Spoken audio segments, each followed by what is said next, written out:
Hey team, how are you? Feeling a little bit solemn today.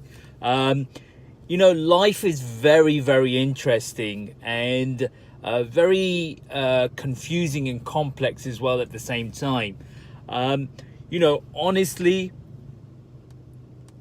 we don't know why we're here. We really don't. We have kind of directions, we have exclamations by people that tell us that these are the reasons, but truthfully, until we actually expire from this universe, we will never know. However, having said that, one's experience, how one experiences life, really, really does matter. So even though you don't know why you're here, if you're able to develop experiences that allow you to, value life, appreciate life, gain meaning from life, expand, live life, then that is a good theology, a good methodology, a good science to follow.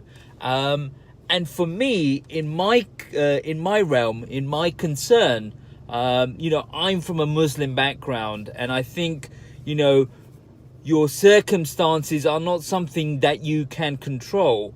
Your circumstances are like a pack of cards, a hand that you're dealt, and then you have to make the most of it. And, from my perspective, I believe in terms of the parenting that I got from my parents, and the faith that I follow, and the interpretation of the faith based on rationality and reasoning, as expanded by my parents, has put me in a very good position, in a very good hand, and I'm really, really grateful for that, because there is a lot of lost people, a lot of confused people, misdirected, and I really feel deep meaning in my life. I really feel content, although confused on occasions, but I feel very grounded and content. And I am telling you that from my experience, what I experience of the application of the methodology that I kind of advocate, I get a great sense of peace. And what I want to say to you is that, it's that thought space and your ability to direct thought and reason truth and follow that in a consistent and a straight way is really, really the key. It's really, really important. There are parables. People say, I think it was one Christ who mentioned, even if you have the weight of belief of a mustard seed, you can do the things that I can do. And also there is a saying which says that to get to truth is or heaven, it's the equivalent of a camel going through the eye of the needle. So the point here is, if you use these, or if you understand these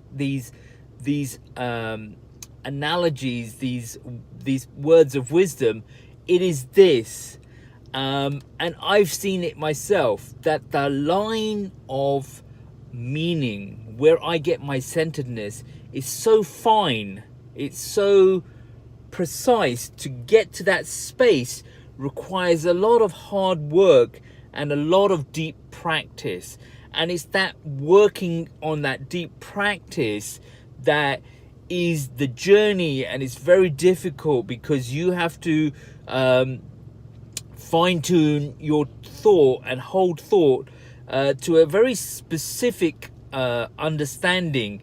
And it's very difficult to explain because it's something that I'm experiencing, but I can't relate that experience because it's very ethereal and esoteric.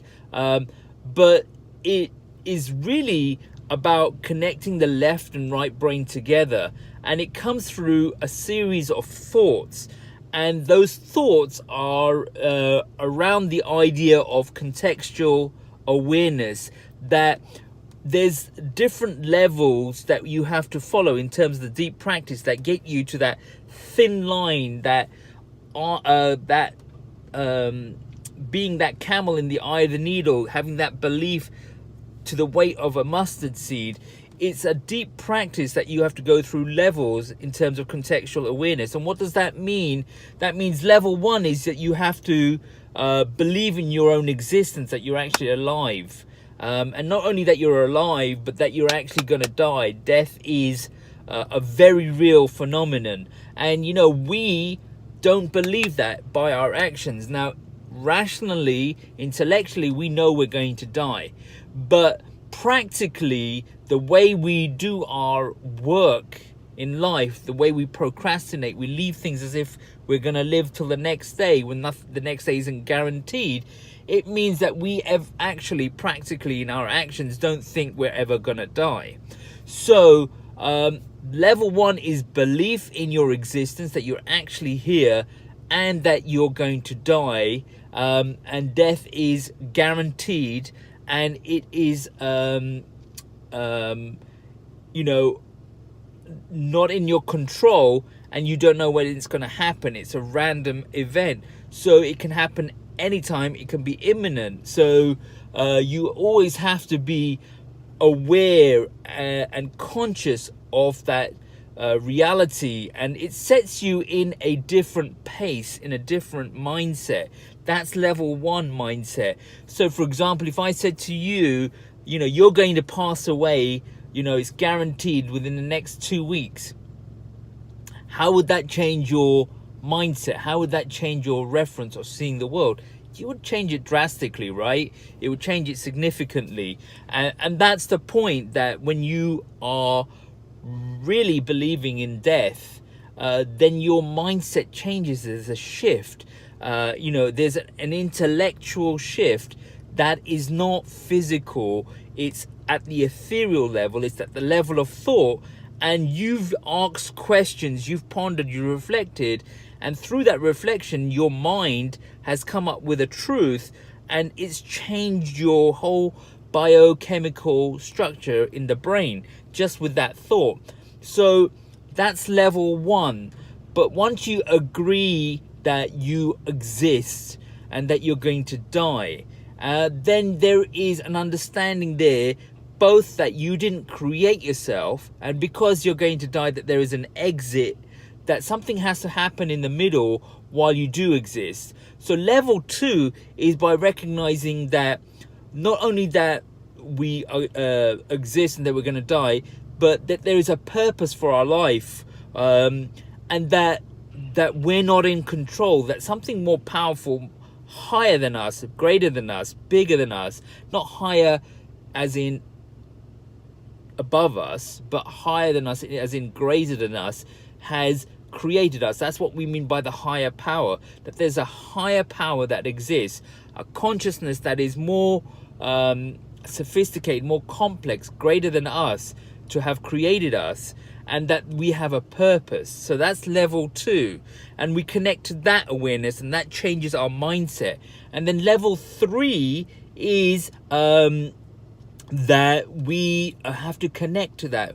We have to get such a realization of the higher power, and we can't observe the higher power, but if we ask the questions and we observe the Creator's creation, then we can ascribe attributes to the higher power, that it is almighty, all-knowing, all-wise, and you know, sovereign, supreme, merciful, compassionate, the determiner. So there's all these attributes and many more that I haven't mentioned that you would assign to the higher power, because it's not through direct awareness that you can understand the higher power, because you would have to have the same capacity intellectually to be able to understand the higher power, only if you have that level of capacity, but you don't. So you can't comprehend the higher power directly. You can only comprehend the higher power through its creation, and so you ascribe to that higher power through your observation of the creation the kind of attributes a higher power has. And in that level 3, you're getting so present to those attributes, so aware, as if to the same degree that death is imminent and aware in front of you, and life is imminent and existing in front of you. You have a third column, which is your awareness of the higher power to such a degree that you're negated. Negated means that your own idea of your powerfulness is negated, that you become humble to that awareness of the attributes of the higher power to the degree that you become neutralized, you become nothing, you become you submit to that awareness of those higher power attributes, and when you do, then at that level 3, you move on to level 4, where you connect to that higher power, and the higher power becomes part of you. You are pure conductivity, and because there's no interference, there's no contamination in your thoughts, because you've neutralized everything, you've gone through these stages, you've gone to this direction. It's like a pyramid, right? These levels are like a pyramid, and you've gone narrow at the top, where you're so precise in your thinking, in your understanding, that you have basically got to the eye of the needle kind of size, even though you were originally a camel, but now a camel can go through the eye of a needle, and you have belief that is so precise, it's the weight of a mustard seed, but that belief is so cogent, so potent, that it's very powerful. So you take it that way. And so that's the journey. And as you get to that level, then you have a switch. You're going into what I call a different dimension. You're connecting, because of pure conductivity, to your higher dimension, because there's your natural state, which was the base of the pyramid, level before level 1, and you just existed, and you weren't aware and you weren't conscious of your existence, and then you move up. So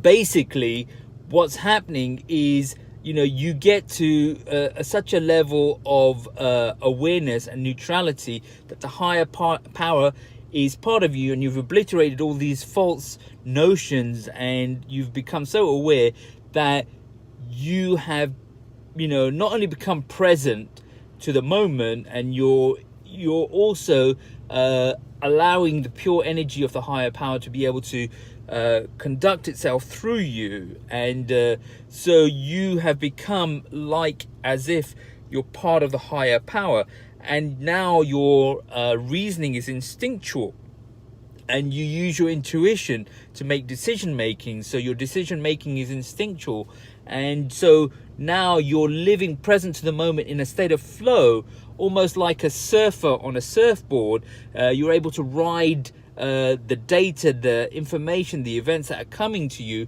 but through a balanced way, because you've neutralized yourself, because you become so aware at level 4 or 5, and I'm sure there are higher levels even above that, and it's a constant journey of ascending. And what I call that journey is a journey of transcendence, where you ascend through these levels till you get to a point where you reach a zenith, a summit, an apex, and at that level you get enlightenment. Enlightenment means basically that the information is coming down to you. You're getting knowledge. You're not going up to knowledge. Knowledge is coming down through you, because you are now pure conductivity. There's no contamination. You're pure. There's no noise. The signal can transmit through you very, very significantly, very, very easily. And that's the journey. And so, although we don't really know why we're here, we don't.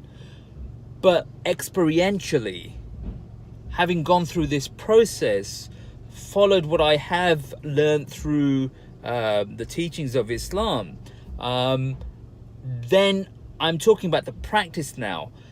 That has given me this level of wisdom, this level of knowledge, this level of experience where I'm at peace and I'm present to the moment and I'm centered. And, I am getting, wisdom is, I feel so good. And so I want that for you guys. I want that for you as well as for me. I feel everybody needs this level of both awareness, but also centeredness, and thirdly, connection, and fourthly, action. And it's difficult. God, it's so hard because you have to constantly maintain focus, and the mind is, its default is to not be focused. Its default is to just keep wandering. And so that's why the 5 daily prayers in Islam are really important. That structure that you get where you can go back in throughout the day, at 5 points through the day, to reconnect, recharge, refocus, and you do it as a practice, so you don't have to think about it. It's a habit. Is really, really powerful. And I really wish it upon the rest of the world that they understand this phenomenon, and they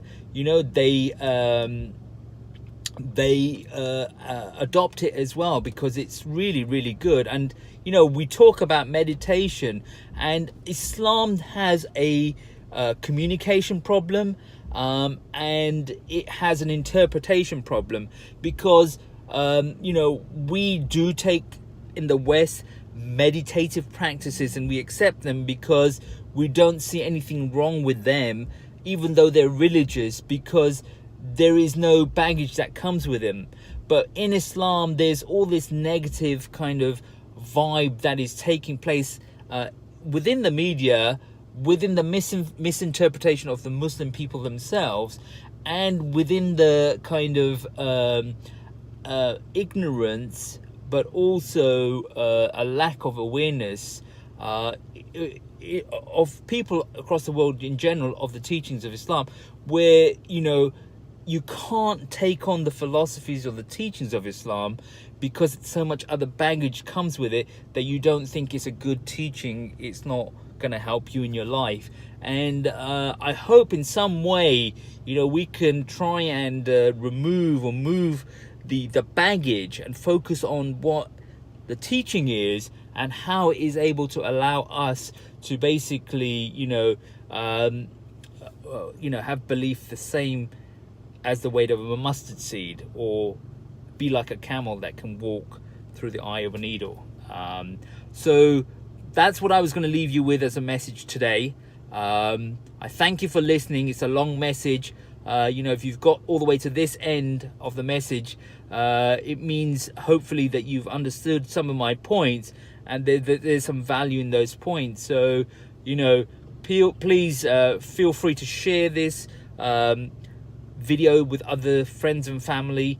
It's a compliment if you do share to what I'm saying, that you're sharing the message because you feel it might be of value or useful to somebody else.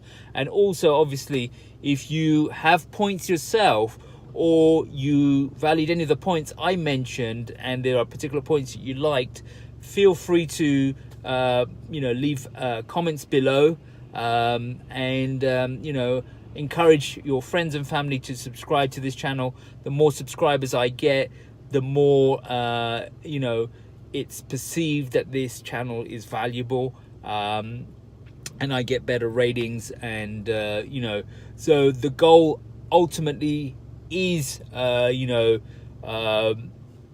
get some sort of financial benefit, but that's not the first goal. The first goal is to disseminate knowledge and wisdom, whatever I know, and help people to get closer to their truth.